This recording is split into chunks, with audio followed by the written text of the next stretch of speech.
Hello, hello, hello, friends, and welcome back to Fit Chicks Unfiltered. I'm Ashley, And I'm Callie. and we have a guest with us, Baby Ace. Little baby Ace, say If hello. you're watching Oh, on the video, you can see his head full of hair. Oh, the baby! are you hiding? You being Mm. shy, little one. Show me your Aw, face. so cute. Maybe he will eventually, sometime during this episode.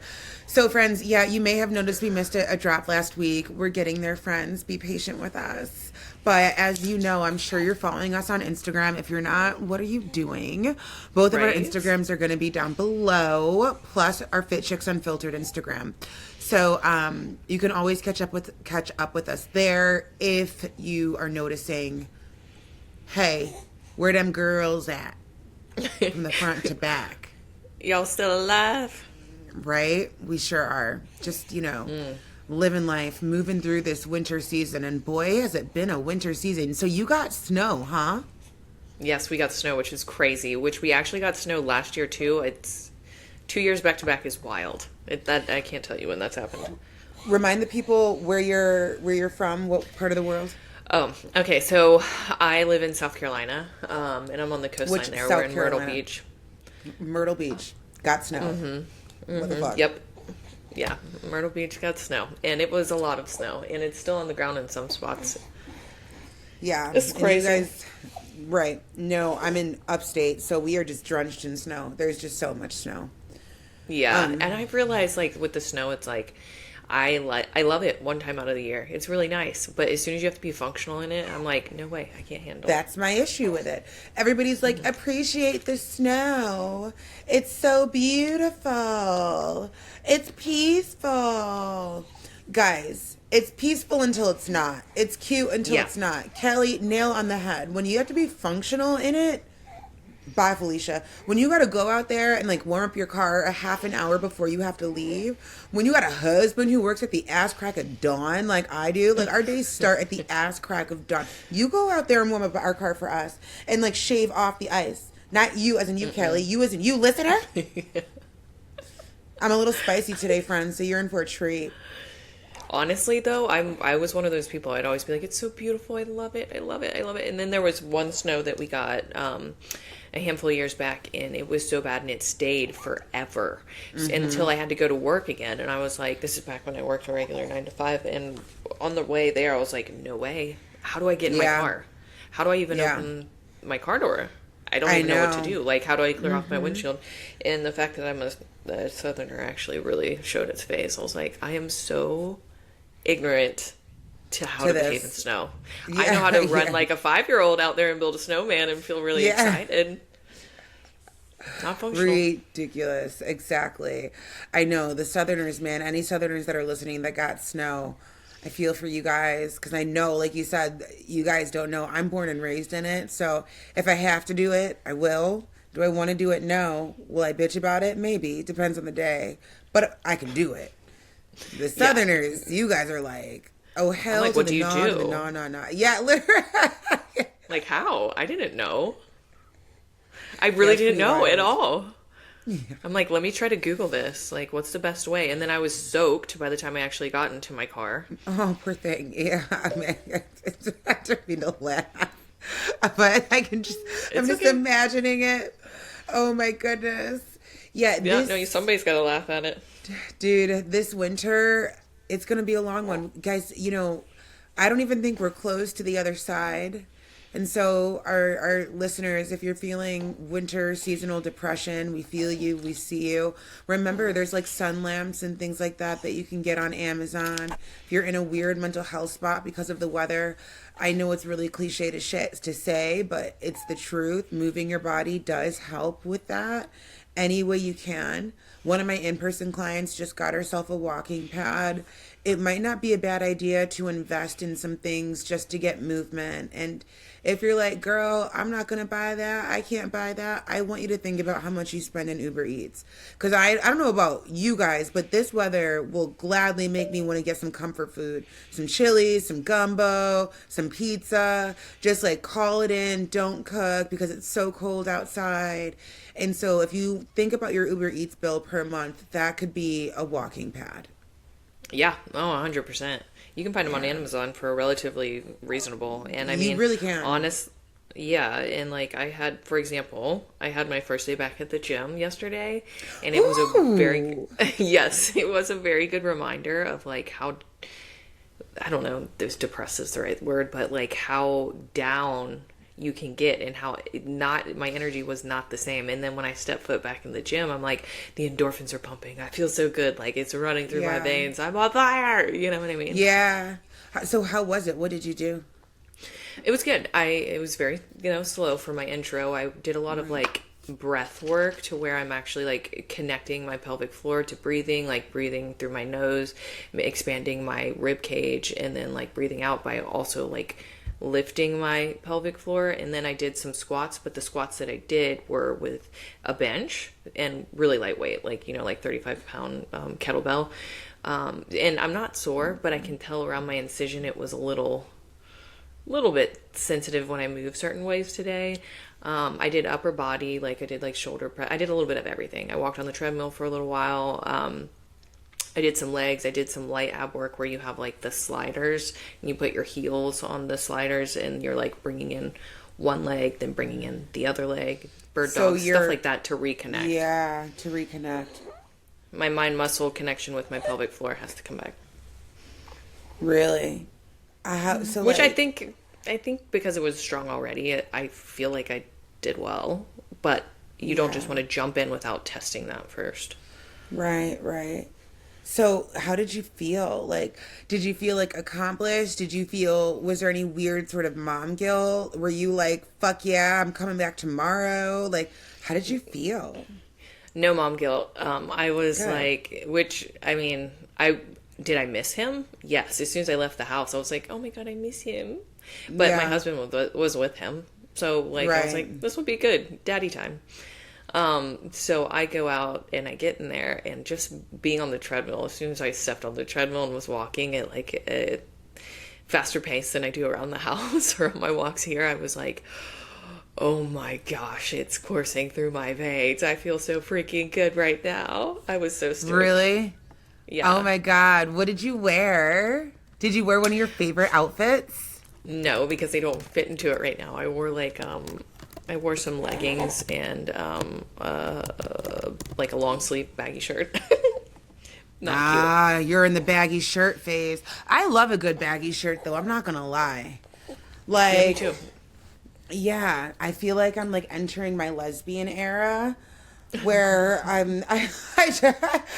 just want to wear like oversized sweats and baggy shirts and And gym like shorts.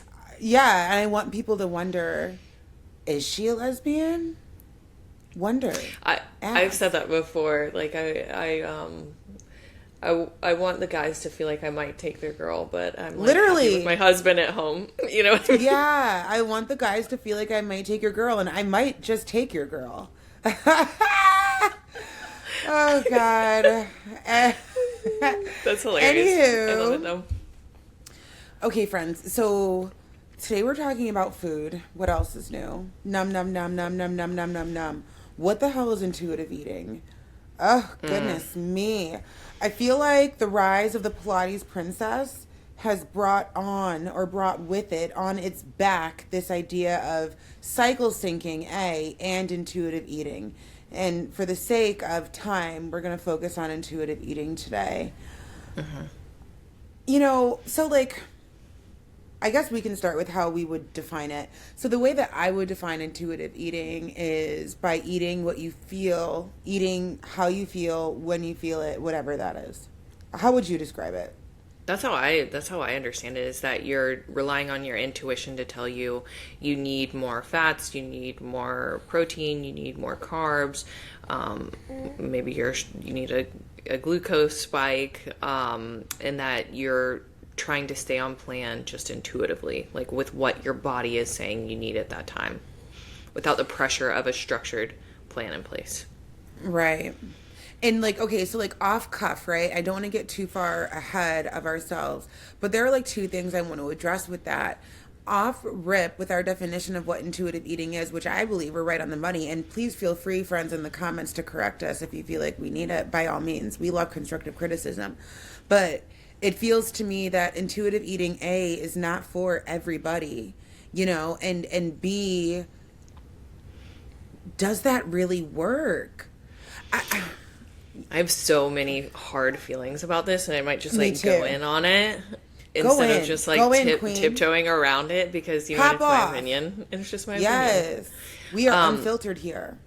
Yeah, I think it depends, one, on your goal, but two, there's a Yeah. certain type of person who can technically do intuitive eating and do it well. And that's someone who's been doing it long enough, understanding their nutrition long enough, and might I say actually has done a structured meal plan and tracked before to even understand what they're intuitively looking for. Yeah. Because a lot of the times too, like these intuitive cues that you're getting are representations of something else. So you might be craving salt, but it might be an indicator that you're low on water. So like you're just going to keep eating salt and not drinking water and continue to dehydrate Right. yourself. Like, Right. what's the, I don't know. There's just a lot of room for like misunderstanding what your intuition's actually telling you. Yeah. And I think a lot of times too, people will straight up go into, I'm going to intuitively eat. And then what happens is they like slowly, the dial slips further and further, and they're back in this crappy spot they started in. I agree. And I think people are attracted to the idea of intuitive eating because I hear a lot when people come into coaching with me is they struggle with the whole concept of tracking macros, of Yeah. tracking their food, and they don't want to deal with that. And like I said, you see these like perfectly curated girls on YouTube and TikTok that are like, I've lost this much weight because I intuitively eat, and you can It's too. it's bullshit. It's bullshit, and Yes, it it makes me is. upset. It's bullshit. It We it, all it know who pisses I'm me talking off. about, friends. We all, Yeah. and if you feel seen, if you're one of those girly pops that does it, I'm talking to you. Yeah, You know, and also 'cause- too, that's like yeah. such a wiggle room for someone to introduce self-sabotage because they're struggling with tracking or Yep. whatever. It's like, oh, well, I might just intuitively eat. Well, you haven't even conquered your nutrition in the first place, so how are you going to just Literally. intuitively get it right? Yeah. Or like I just imagine the person like eating a stuffed crust pizza on the couch and they're like, "What? I'm intuitively eating." That would make a really good piece of My body content. needs it. My body needs it. Haven't you ever heard of intuitively eating? Oh God. my gosh, Ace is smiling. Don't you think that's funny too, buddy? Yes, he That's does. hilarious. Those was like- babies, they understand more than we realize. Mm-hmm. I think with intuitive eating, right? And we're not here just to kind of rag on it, but we kind of are ragging on it. I don't think intuitive eating is appropriate for the majority of people. I just don't. And then it's like, okay, so somebody that's listening, right? Maybe they don't want to track macros because they've had issues with that in the past. Maybe they've developed EDs or something along those lines before. Right. And so macro tracking is a trigger for them. And we know how food in general can be a trigger. I think both of us can relate to food being a trigger in many ways, and so we want to be sensitive to that. But I also think there's a responsibility as people in the fitness community who train other people and who talk about food constantly to not blow smoke up your ass and say intuitive eating is an option. And you hit the nail on the head too, especially depending on the goal. And majority of people's goals are to cut weight and build a dump truck. That's just what it is. It depends on what your goal is, and maybe you've been doing it strategically and you've gotten to the place you want to go and you want to give it a rip. Go for it, boo boo. Like, go for it. Yeah. And maybe it's not maybe you don't care. So intuitively all you want, but for the people who are wanting to change their life, they want to start a health and fitness journey. They want a visual result that they are like, is like their, I don't know, on their mood board of like what they want to be. Intuitive eating is not going to do it. And not only that, I think one of the major issues with intuitive eating is that like we are so trained to undereat. And I think we have to like touch the fact that there's a lot of programming, subconscious programming, especially with women and women identifying individuals in America around food, where subconsciously, we're trained to not overeat, to not eat too much. And when I say not eat too much or overeat, that's the programming, by the way. Like I said that very subconsciously. What I'm trying to say is the average plate that you're supposed to indulge in, we are trained that is too much food. you know? And that's not the case. Most people that come into my sphere are aggressively under eating. And intuitive eating, in my personal opinion, is just a bridge, a gateway to give yourself grace in under eating your macros. And that's not going to help anybody. You know? Yeah. You know, it's like, Or it's all a of a sudden, pendulum. or if you're like, then all of a sudden having way too many cheat meals, like, or off meals. I hate the word cheat meal. But I don't know. It just depends. And I think the moral of the story is what I'm saying is that it's not one size fits all. No. So like, it depends on the person's unique needs and what their desired outcome is. But to just be someone who sells intuitive eating, like, good luck with that. Yeah, and you know, I think there's something to be said about what you said at the top of this conversation. Intuitive eating, in our humble opinion, is for the person who really understands food. And I think that's where macros come into play really well. And so I know you offer meal plan and macro, and I also offer meal plan and macro. And I personally love for clients to work with macros a lot more than meal plan because, and we've talked about this before, it allows them to understand what their plate is made of. What does 100 grams of chicken look like? What does 150 grams of white rice cooked look like versus white rice uncooked? You know, Yeah. what does 90 grams of egg whites look like? It gives you authority in this space of nutrition. And like nutrition, it is the hardest part of this whole game we're playing. It's the hardest part, you know? is. And so, yeah. And if you don't want to be dependent on somebody else the rest of your life when it comes to your wellness goals, you got to learn this stuff. You got to learn it. And you have to develop a healthy relationship with food. I think meal plans have a place. And I think macros are power. Yeah, I think there's so a lot too. of power. I think so too. And I mean, like you were saying, I will have some clients that are like, hey, I really just want to do a structured plan. You just tell me what to eat. I think he's passing a poo. Oh. But Fun. yeah, I feel like Yeah. I feel the vibrations. Ooh, So share. sorry guys, I just had to in case my mic is picking up what's going on. It's not me. It's No, I my can't new hear voice. anything. Okay. Okay. It's like, I'm not tooting, guys. I'm not intuitively passing wind. So a lot of my clients that will come and they're like, you just tell me what to eat. I just want to do the Yeah. structured. It's like, okay, that's fine. But I also, for the sake of like longevity with you understanding and taking this into lifelong like approach, I think it's important that we at some point eventually do macros so you can look at your plate and understand what you really have going on, which to support intuitive eating will one day allow you to be more intuitive with your approach to food. Say it's the holidays, say it's a baby shower, say it's a bridal shower, or say it's just a get together with friends and you walk into their house and there's a bunch of food there. You can look at it and be like, okay, let me make sure I got enough protein on this plate. And I've been doing macros for a second, so looking at the plate I can tell I've hit my protein here, and then I'm gonna have fun the rest of the time. Versus if you're not tracking or you've never tracked, how are you going to know what that even What looks to do. like? Yeah. I love that you brought that up. So I remember like way in the beginning of my wellness journey, and even before that, like going to family events and get-togethers and holidays and barbecues and stuff like that. I would feel the deepest urge to get the biggest plate and then get the biggest take-home plate. Right? And we're filling the plate with the mac and cheese and the ribs and the mashed potatoes, right?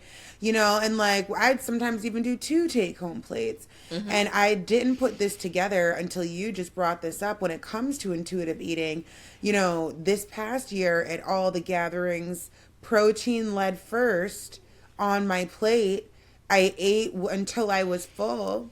And then if I did take a plate home, it was mostly protein. And that was if I did. And that was a version of intuitive eating that I didn't even realize I was doing because I've been on macros for so long. Yeah. And so I say that for you guys to kind of here, it's not about switching over to intuitive eating. Intuitive eating is something that happens over time when you've just had enough practice dealing with food and food noise and working with food. And you can't really do that if you're not doing it. You have to be in And the right again, place. You have to have the yeah, right amount of experience. Like, it's not just a thing that you wake up and like you are wildly do. successful at intuitive eating. Yeah, and I Yeah. know I like ripped it right off the gate and like, No, rip it. We like that. downplaying it, but at the same time it just Fuck kind of, that. yeah, it just, to me, I think it's like a self-sabotaging crutch for some, and there's others who Yes. have like tons of experience in the space so they can intuitively eat really well, and that's awesome. That's the goal, And right? yeah, and I think what we're getting at is that intuitive eating is not a trend and it's coming off as a trend. Mm. Like Pilates, right? We love Pilates. I love doing Pilates. I think Pilates would be great for your pelvic floor situation too. I'll have to try Yeah, that. some Pilates classes.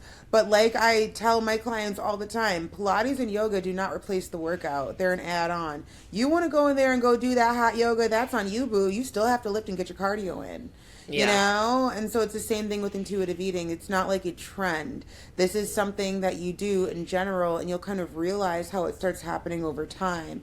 You know, one could argue that intuitive eating is going out to dinner, and maybe you went out to dinner and always chose, you know, the fattiest, most expensive, most funnest meal you could because you're out to dinner. It's fun. Yeah. Maybe instead of doing that, you chose something a bit leaner. You don't have to go for the chicken breast salad, but maybe Yeah. you choose something in the middle. Yeah. You know, that is intuitive eating, friends. It's Hmm. not necessarily this thing that you do. And I'm sure if you looked it up on TikTok right now, like how do I intuitive eat, your feed would be filled with girly pops giving you these game plans on how to intuitively eat correctly. And I just disagree with that. Yeah, I do too. I think you need to build your baseline and understand what that looks Yes. like for you and what's successful for you. And then after like, and I don't mean like weeks of doing it, like a long time. Years. Yeah, really Years. practicing it, seeing how your body's affected in the different stages of it, like what in based on your goals. And then, if you want to give it a try, give it a try. Like obviously that's amazing if you can just look at your plate and in your intuition, which arguably, so I'm going to scroll off for a moment here. Like after coming out of a prep, for me, I was able to realize like every 2 to 3 hours, okay, it's time to eat, and I know what I need to eat. And I felt like I could have really successfully been an intuitive eater at that stage.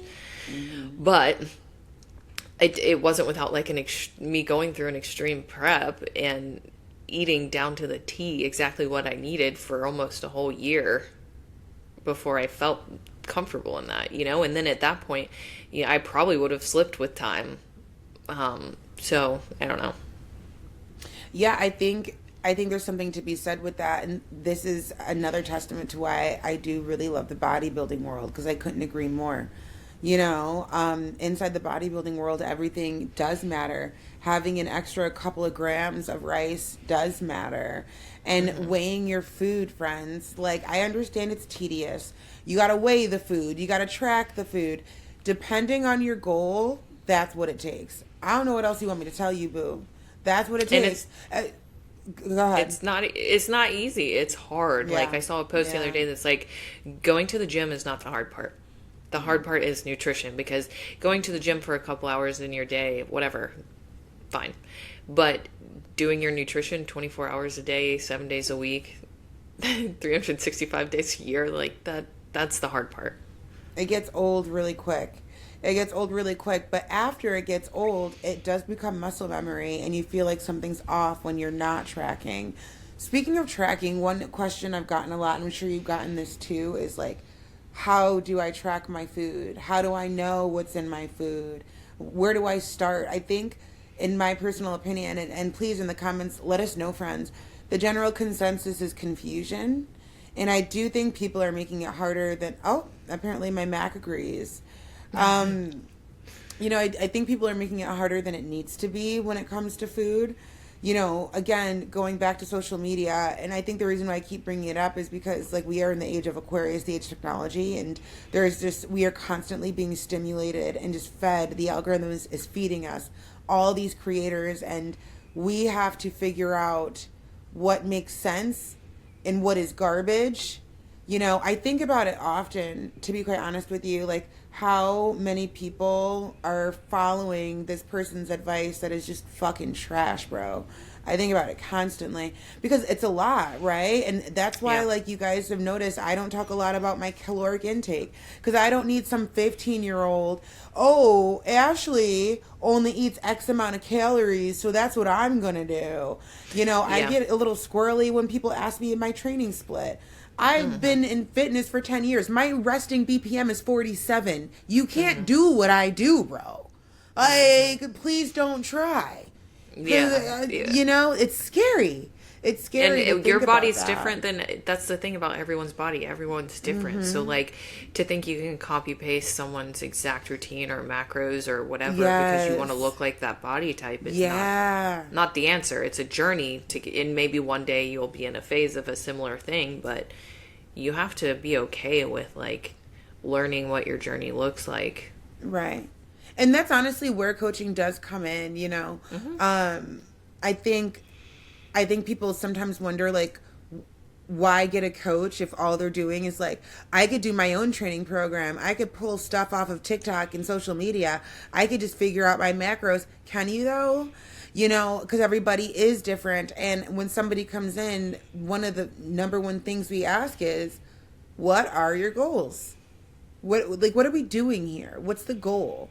I think that's the most important thing. Where is your North Star? And from your North Star, we can figure out a game plan. But my North Star and your North Star are going to be different things because we are different people. So I know we veered off a little bit from the topic. So going back to macros, how would you say for somebody to start, or what if they're coming to you and they're like, how do I track macros? What would you Yeah. tell them? Well, what I would do is, and this is what I have my clients do, is I have them get MyFitnessPal or some type of like macro tracking app first, which is really going to be helpful instead of trying to figure it out without something that's got it already like programmed. Yeah. I would track regardless for a week, not trying to diet, just doing what you're doing. Yeah. And then see how far off you are based on what your goals are and what you've been told or a coach has led you to follow. Or you're just trying to follow, and that's going to be really eye-opening.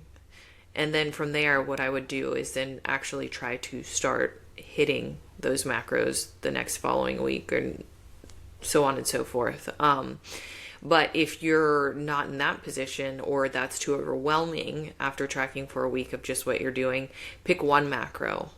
So maybe you want to choose protein. So then just hit that protein goal the following week.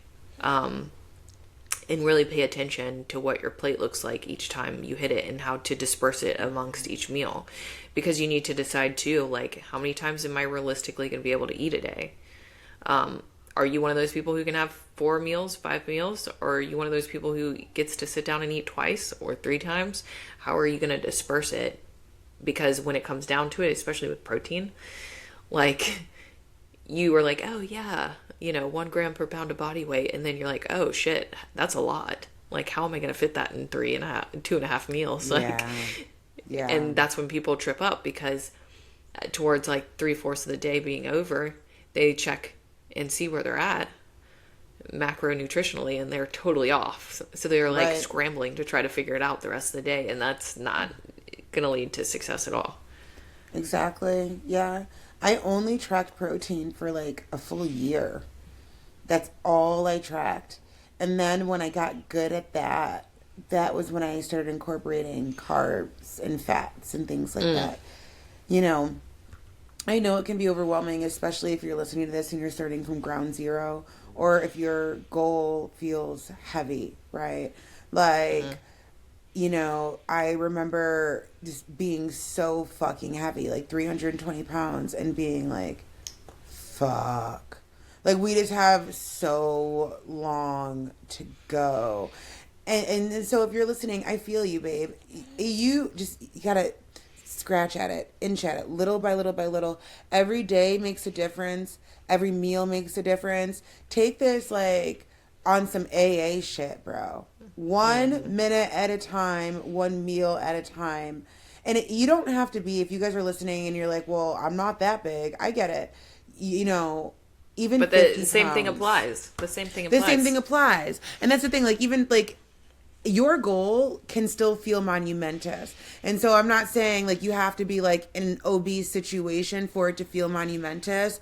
You know, I don't want you to think, well, my goal feels big and should I not say anything because, um the goal feels big regardless. Even if your goal is to gain weight. I haven't forgotten about you guys, you know. There's a few That's girly hard. pops and that's hard.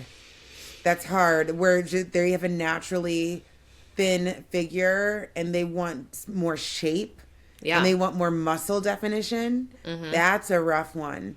And Yeah. figuring that out, because I've had that some body type tends to eat a lot. Yes.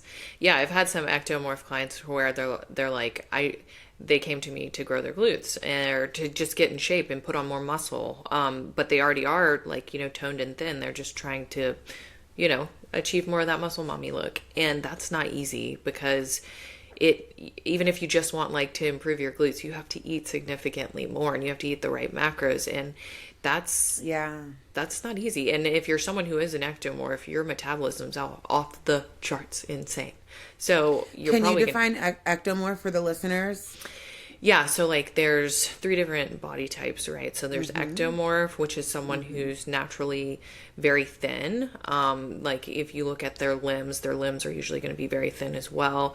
And then there's a mesomorph, which is more of someone who, if they're dieting, their body's going to react really well. If they're bulking, their body's going to react really well. It's more of an athletic build, in the body that's pretty responsive regardless. And then there's an endomorph, which is someone who's naturally going to be a little bit rounder, and their goal is more weight loss. And the way that their body utilizes macros is completely different on all three of those. So, that is important. But for this case, like someone who's looking to build their glutes and they've always been someone who's super thin and more of that ectomorph, that high metabolism is just going to be burning like crazy. Burning through food. So, like, can you imagine, like, hey, guys, it might sound like a wet dream now, but they just think about always having to stuff your face filled with food. I mean, and I say that as somebody, I was there, you were there. Like, I just remember, like, getting my macros and being like, I have to eat how much? Even now, it's hard to get in my meals. Like, yeah, it's hard. Sometimes it's like, Jesus, more food. You all would be shocked at how much you really should be eating to attain the goals. The issue here is not it's the quality, it's what you're eating for most people. And going back to the intuitive eating conversation, I loved how you brought up that you feel like you might need more salt, but really it's water. You know, like intuitive eating, there's so many holes there Yeah. on what you think you need. Wink wink, I need the stuffed crust pizza. My Yeah. intuition is telling me I need the pizza. I want all those salty carbs. All those salty carbs. I need it for my leg day. It's my intuition telling And me I mean, that. don't get me wrong, like, I'm not hating on carbs. Carbs are absolutely paramount and necessary. But yeah, like, at the same Type time. of carbs. Right, the type of carbs. And like at the same time, you have to ask yourself, is hunger always a reliable signal? Especially for someone who Exactly. isn't trained and eating like on the clock. So 'Cause there's so that's many the different thing. factors. There's like stress, there's sleep deprivation, Yes. your hormones, Emotional eating. emotional eating. There's so Yeah. many muddy cues out there that could throw you off to thinking. And it all Something that's telling you not. that it's your intuition. Yeah, exactly, Yeah. exactly. So, like, for example, to put this into, I guess, context, with Ace, I feed him every 2 to 3 hours. So his body is now understanding every 2 to 3 hours it's time for him to eat. So his body is digesting at that rate, and he understands, and his intuition is kicking in if it's time to eat every 2 to 3 hours because he starts to get Yeah. fuzzy. Yeah. So, in a baby's terms, that is very similar to what when I you are agree. someone who is on like something that me and Ashley are doing when you compete, or you're following a structured nutrition plan. Your body you have to eat every certain amount of hours in order to eat all the food and nutrition and meals that you have to eat. So what happens is your metabolism gets very used to processing food at certain times, and then you're able to, like, say you cut that cold turkey. I guarantee you, Ashely and I would both be like, every 2 to 3 hours, we'd be like, I'm hungry. 100%. And that would I be felt more on that. par. I definitely have felt that. Yeah, my metabolism is revved up like a mofo. And I can definitely feel when I need to eat something. And I want to go back to when you were talking about hunger cues, because that's really important, especially if you're even considering intuitive eating. When we are hungry, we will eat whatever, and we're more apt to make bad decisions. I was literally just saying this to a client. When you're hungry, eat something quick, like a boiled egg or something like that. Put something in your system and then make the choice of what you're going to do for dinner. And you would be surprised the difference that that little change makes. It's the difference between ordering a pizza and eating your meal prep. One boiled egg, just putting something in your system. Yeah. When we are hungry, it's that old school saying of not going to grocery shopping hungry. It's the same idea, right? Not safe. Yeah, not safe. And these hacks are that we're giving you are super important because they're going to help you reach your wellness goals in general. I just, I'm not into the intuitive eating thing. I just think that it takes a deep level of skill, and intuitive eating is something that happens over time. It's not something Yeah. you can't make a plan to intuitive eat. Monday I'm going to start my intuitive eating diet. Like it doesn't work that way. Right. And like, okay, so here's another way to think about it. Like, is someone just going to intuitively build a business? Yeah. Right. So like, it's someone who Good has point. taken time to nurture that, educate themselves, make sure they understand like the ups and downs before they actually then are really able to run their own business and feel confident because they have had the experience in doing that and failing and Right. succeeding.